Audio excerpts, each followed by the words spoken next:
ईरानी media भी खबरें दे रहा है। शुरू में ही बताया गया कि सुप्रीम लीडर और ईरान के सदर के हवाले से भी खबरें आईं तो तरदीद की ईरानी मीडिया ने। अब उनकी वज़ीर दिफ़ा के हवाले से खबर आ रही है जो रॉयटर्स ने दावा किया है। अब ज़ाहिर है इसकी तस्दीक अभी होना बाकी है ईरान की जानिब से, लेकिन how do you see the situation going on, ये कहाँ तक आगे जाएगी? मेरे ख्याल है सिचुएशन बहुत तेजी से एस्केलेट की है और उसको तेजी से शुरुआत तो जाहिर है अमेरिका और इजराइल ने की, और अब ये बिल्कुल वाज़ेह खबरें आ रही हैं कि इस हमले की तैयारी और इस कोऑर्डिनेशन की तैयारी इजराइल और अमेरिका के बीच में हफ्तों से हो रही थी। और ये जो बीच में उन्होंने एक टॉक्स की लेयर डाली थी, it was just to show the world कि जी हमने अपनी सारी ऑप्शंस एग्जॉस्ट कर ली हैं। और इसीलिए आपने देखा कि टॉक्स ना आगे बढ़ी ना पीछे बढ़ी, बल्कि एलिमेंट ऑफ फ्लेक्सिबिलिटी थी ईरान की तरफ से।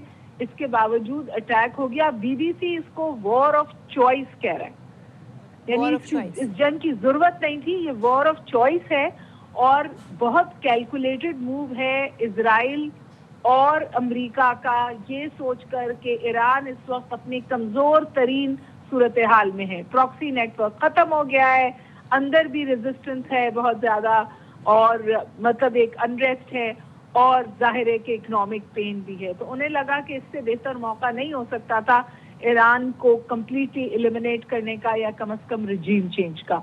लेकिन उसके साथ साथ मैं ये भी गुजारिश करूं कि यूजुअली ईरान जरा रिस्ट्रेंट से जवाब देता है, लेकिन अब के आपने देखा कि उन्होंने बहुत स्विफ्ट और वाइड स्प्रेड जवाब दिया है। यानी 5-6 मुल्कों पर उन्होंने इकट्ठे मिसाइल अटैक्स किए हैं टारगेटिंग अमेरिकन इंटरेस्ट, जिसको सऊदी अरब भी कंडेम कर रहा है। लेकिन उसके साथ साथ बहुत शदीद कोशिश शुरू हुई है डी एस्केलेशन की, और सफबंदी भी हुई है।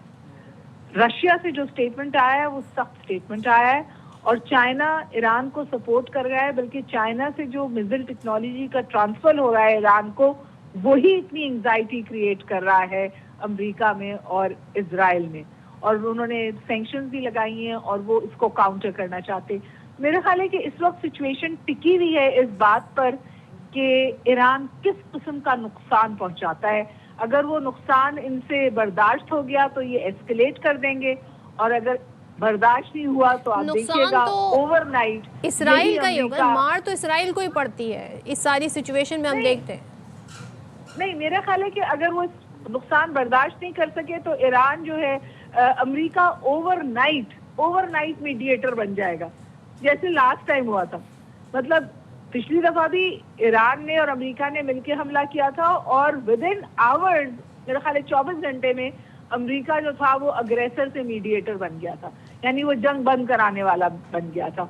अभी हर तरफ से आवाज उठ रही है कि डी एस्केलेशन होनी चाहिए। दुबई एयरपोर्ट बंद हो गया है, स्ट्रेट ऑफ हुर्मुज़ ईरान के पास। अमेरिका ने ऐसे ऐलान नहीं किया था जैसे इस बार डोनाल्ड ट्रंप ने ऐलान किया। इस बार तो ये मुश्तरका अटैक की सूरत में आया, तो इस बार सीज फायर डी एस्केलेशन की तरफ अमेरिका कैसे जाएगा?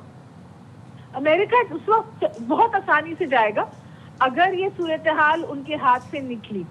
उनको हर तरफ से यही सलाह आ रही है that this is not. Vice president ये कह रहे हैं कि देखिए जी, हम किसी लॉन्ग टर्म वॉर में एंगेज होना नहीं चाहते। कांग्रेस से उन्होंने इजाजत नहीं ली है इस वॉर की, कि कोई कांग्रेशनल सपोर्ट नहीं है इस जंग के लिए। ये बगैर किसी कांग्रेस के सपोर्ट के वो जंग में गए। बाद में ये एक्शन अमेरिका में चैलेंज भी हो सकता है, जो, और क्योंकि इसको पूरी दुनिया including BBC war of choice कह रही है, अनप्रोवोक्ड वॉर ऑफ चॉइस जो इन्होंने थोपी है ईरान के ऊपर।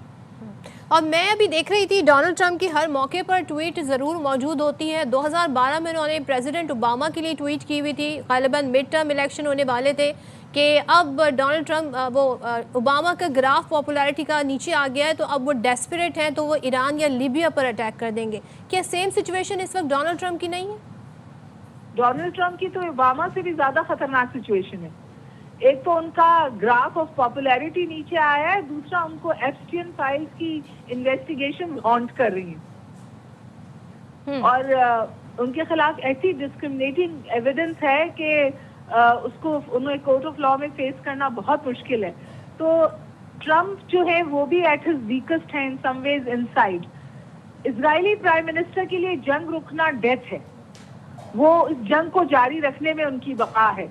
और वो 7 अक्टूबर का मोमेंटम को कायम रखते हुए ईरान में रिजीम चेंज लाकर अपनी बका देख रहे हैं इसमें। लेकिन ईरान इज नॉट वेनेजुएला जी।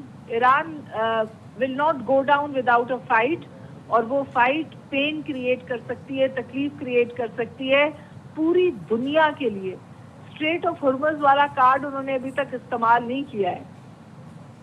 अच्छा, आप मुझे बताइएगा, अभी जैसे वकार साहब हमारे साथ थे, उन्होंने कहा इस वक्त हमें ये तो देख ही रहे हैं हम कि हो क्या रहा है। ज़ाहिर है अभी हम देखेंगे अगर डी एस्केलेशन की तरफ मामला जाता है उसमें टाइम भी लग सकता है, डेज भी लग सकते हैं, लेकिन इसके नताइज क्या हो सकते हैं अगर ये मज़ीद आगे बढ़ता है, प्रोलॉन्ग्ड होता है, कंसिक्वेंसेस क्या हो सकते हैं? क्योंकि हमें पता है इसराइल के अज़ाइम क्या है। हमेशा से उन्होंने टर्की और पाकिस्तान के हवाले से भी जो वो मौक़िफ़ रखते हैं वो सबके सामने है। खुदा न खास्ता फॉल आउट होता है तो फिर ईरान में क्या तब्दीलियाँ ऐसी आ सकती हैं? कोई रिजीम का चेंज का ऑप्शन भी वहाँ नहीं है, कोई कोई ऐसी लीडरशिप भी मौजूद नहीं है जो टेक ओवर कर ले। क्या ऑप्शंस हो सकते हैं, क्या कॉन्सिक्वेंसेस हो सकते हैं? लीडरशिप जाहिर है जब मुल्कों में वैक्यूम होता है तो एनार्की होती है। लेकिन मैं अब आपने ये दायरा गुफ्तगू का बढ़ाया है तो मैं आपसे ये गुजारिश करूं कि क्या कहा है इजराइल में मोदी ने। इजराइल में मोदी ने कहा है हेक्सागन की एक गठजोड़, और उसने कहा एक और जो दूसरी बात आई वो ये आई कि पहले जो शियाइट एक्सिस था, हमने जिसको एक्सिस ऑफ रेजिस्टेंस कहते थे, हमने उसको खत्म कर दिया है और अब एक सुन्नी रेडिकल एक्सिस इमर्ज हो रहा है जिसको हमें प्रीएम्प्ट करना है। शियाइट एक्सिस खत्म करने में तो जाहिर है ईरान कॉफिन में लास्ट नेल है। जो सुन्नी एक्सिस में जिन ममालिक के नाम आते हैं बीबी, वो है सऊदी अरेबिया, तुर्किया, पाकिस्तान। तो ये this game is much larger and very close to our home, ये सोचना चाहिए। और यही उनकी at the end of the day Muslim countries target है। इस वक्त सऊदी अरब ने मिडिल ऑफ द लाइन सोच अपनाई है।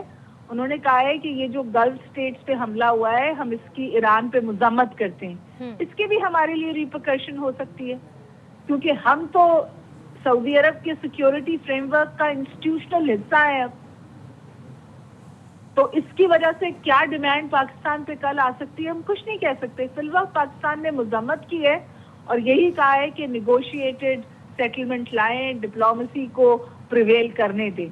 आई एम होपिंग कि in the interest of humanity I am hoping D escalation हो जाएगी, वरना बहुत बहुत मकबूज सूरत हाल है, क्योंकि सब बंदियां तो होती हुई नजर आ रही हैं।